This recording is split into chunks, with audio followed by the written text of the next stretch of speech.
নমস্কার প্রিয় দর্শকবৃন্দ, বঙ্গ টুডে ইউটিউব চ্যানেলে আপনাকে স্বাগত জানাই। আশা করি আপনারা সকলে ভালো আছেন। আমি চলে এসেছি আপনাদের জন্য আবার একটা ইনফরমেটিভ ভিডিও নিয়ে। বন্ধুরা, আপনারা জানেন পিএম কিষাণ সম্মান নিধি যোজনায় কেন্দ্রীয় সরকার বার্ষিক 6,000 টাকা দেয়। আপনি যদি এই যোজনায় সুবিধাভোগী হন, অর্থাৎ যদি আপনি পিএম কিষাণের টাকা আগে পেয়ে থাকেন, তাহলে এই ভিডিওটি অত্যন্ত গুরুত্বপূর্ণ হতে চলেছে আপনাদের জন্য। বর্তমানে পিএম কিষাণ যোজনার টাকা বন্ধ হতে পারে। 21তম কিস্তির আগে 3টি শর্ত না মানলে তালিকা থেকে বাদ যাবে 31 লক্ষ কৃষকের নাম। বর্তমানে 21তম কিস্তির টাকা পেতে হলে কি কি শর্ত লাগবে? এখন কি নতুন করে পিএম কিষাণ সম্মান নিধি যোজনার নাম রেজিস্ট্রেশন হচ্ছে? একই পরিবারে স্বামী ও স্ত্রী দুজনের রেজিস্ট্রেশন থাকলে দুজনেই কি এই যোজনার সুবিধাভোগী হতে পারবেন? অনিয়ম বা জালিয়াতি রুখতে সরকার কি নতুন কোনো পদক্ষেপ নিয়েছে? কিভাবে চেক করবেন আপনার status? As or eligibility criteria এখন কি চেঞ্জ হলো? এই সমস্ত ইম্পর্ট্যান্ট তথ্য এই ভিডিওর মাধ্যমে তুলে ধরলাম। আশা রাখি আপনারা উপকৃত হবেন এবং চ্যানেলে নতুন হলে এই ধরনের নতুন নতুন আপডেটগুলি সবার আগে পাওয়ার জন্য অবশ্যই চ্যানেলটি সাবস্ক্রাইব করে রাখবেন এবং যদি আপনি ফেসবুক থেকে দেখেন তাহলে অবশ্যই পেজটি ফলো করতে ভুলবেন না। দেশের কোটি কোটি কৃষক অধীর আগ্রহে প্রধানমন্ত্রী কিষাণ সম্মান নিধি যোজনা অর্থাৎ পিএম কিষাণ সম্মান নিধি যোজনা 21তম কিস্তির টাকার জন্য অপেক্ষা করছেন। কিন্তু এই টাকা সরাসরি ব্যাংক অ্যাকাউন্টে পাঠানোর আগেই কেন্দ্র সরকারের পক্ষ থেকে একটা অত্যন্ত গুরুত্বপূর্ণ আপডেট জারি করা হয়েছে। আপনি যদি এই যোজনার একজন সুবিধাভোগী হন এবং আগামী কিস্তির জন্য অপেক্ষা করেন, তবে এই নতুন তথ্য আপনার জন্য অত্যন্ত জরুরি। সরকারের নতুন নির্দেশিকা অনুযায়ী প্রায় 31 লক্ষ কৃষক এবার তালিকা থেকে বাদ পড়তে পারেন। কেন্দ্রীয় সরকারের অনুমান, এই কৃষকরা সম্ভবত ভুল বা অবৈধ উপায়ে পিএম কিষাণ যোজনার বার্ষিক 6,000 টাকার আর্থিক সহায়তা নিচ্ছেন। এই কারণেই সরকার 21তম কিস্তির টাকা বিতরণের আগে অযোগ্য কৃষকদের চিহ্নিত করার জন্য দেশ জুড়ে এক বড় আকারের যাচাই অর্থাৎ ভেরিফিকেশন প্রক্রিয়া শুরু করেছে। এই 3টি শর্ত পূরণ করা বাধ্যতামূলক। এর আগেও 20তম কিস্তির টাকা পাঠানোর আগে অনেক কৃষকের পেমেন্ট স্থগিত রাখা হয়েছিল। তার প্রধান কারণ ছিল সেই অ্যাকাউন্টগুলিকে সন্দেহজনক বলে মনে করা হয়েছিল এবং সুবিধাভোগীরা যোগ্যতার সমস্ত শর্ত পূরণ করতে পারেননি। এবার 21তম কিস্তির আগেও একই ধরনের পরিস্থিতি তৈরি হয়েছে। যোজনায় যে কোনো ধরনের অনিয়ম ও জালিয়াতি রোধ করতে সরকার কড়া পদক্ষেপ নিয়েছে।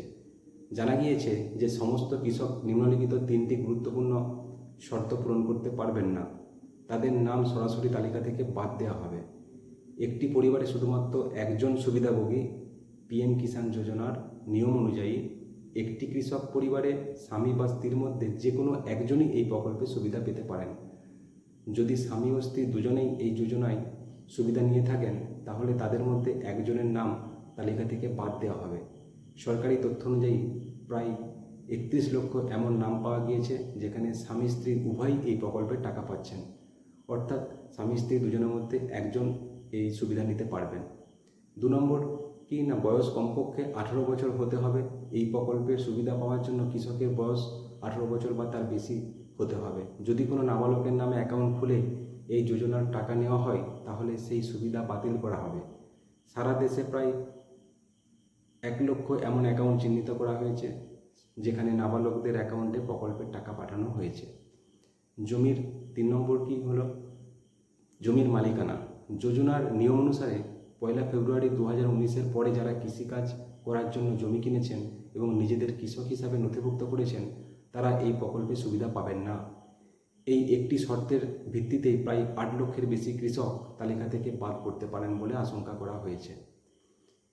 কিভাবে চেক করবেন আপনার স্ট্যাটাস? আপনি পিএম কিষাণ সম্মান নিধি যোজনার সমস্ত শর্ত পূরণ করেছেন কিনা তা খুব সহজেই যাচাই করতে পারেন। এর জন্য আপনাকে পিএম কিষাণের অফিসিয়াল পোর্টালে যেতে হবে। আপনার নাম তালিকায় আছে কিনা বা আপনার স্ট্যাটাস কি তা জানার জন্য নিচের ধাপগুলি অনুসরণ করা জরুরি। স্ট্যাটাস চেক করার যে ধাপগুলি আছে আমি পরপর আপনাদের বলছি। প্রথমে পিএম কিষাণের অফিসিয়াল পোর্টালে pmkisan.gov.in এ যাবেন।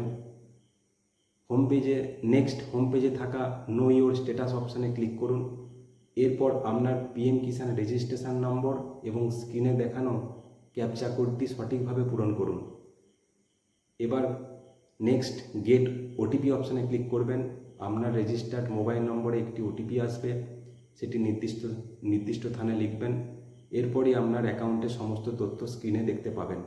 এখানে এলিজিবিলিটি স্ট্যাটাস এবং শেষ কিস্তির বিবরণ দেওয়া থাকবে। এলিজিবিলিটি স্ট্যাটাসে ক্লিক করে দেখে নিন ল্যান্ড সিটিং এবং ইকেওয়াইসি এর পাশে রাইট বা ইয়েস লেখা আছে কিনা। যদি এই দুটি সঠিক থাকে তাহলে আপনার অ্যাকাউন্টে সময় মতো কিস্তির টাকা চলে আসবে। আমি পুরো প্রসেসটি আপনাদের যে রেজিস্ট্রেশন স্ট্যাটাস কী আছে তার টোটাল প্রসেসটি আমি আরেকবার আপনাদের বলে দিই স্ক্রিনে। স্ট্যাটাস চেক করার পিএম কিষাণ স্ট্যাটাসে আপনার 21তম কিস্তির টাকা আপনি পাবেন কি না তা চেক করার জন্য আমি আরেকবার আপনাদের বলে দিই অন স্ক্রিনে। প্রথমে আপনি গুগলে pmkisan.gov.in লিখবেন। দেন নেক্সট আপনি নো ইওর স্ট্যাটাস অপশানে ক্লিক করবেন। এরপর আপনার পিএম কিষাণ রেজিস্ট্রেশন নম্বর এবং স্ক্রিনে দেখানো ওই যে ক্যাপচা কোডটি দেখতে পাচ্ছেন সেটি সঠিকভাবে পূরণ করবেন।